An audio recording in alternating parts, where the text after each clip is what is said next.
switch over করে দিয়ে Fofana বাম প্রান্ত থেকে ফুটবল উদ্দেশ্য যাত্রা নাম্বার 2 প্রেম আক্রমণে জয় মা কালী প্রেম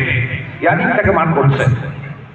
অ্যাডভান্টেজ দিয়েছিলেন যাত্রা নাম্বার 12 সুযোগ রয়েছে পরেশ ফোফানা বাবার শট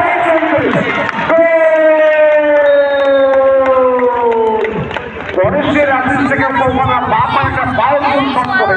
সেকেন্ড গোল কমপ্লিট করে ম্যাচে জয় মা কালী কমলা যাত্রা 1 অপরদিকে এসি এন্টারপ্রাইজ জিতেছে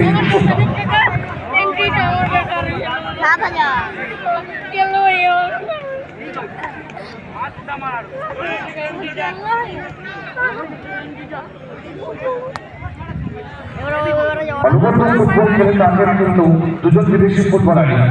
ওখানে একটা আউটস্ট্যান্ডিং গোল করে দলকে এগিয়ে দিয়েছেন শট এগিয়ে যাত্রা নাম্বার 11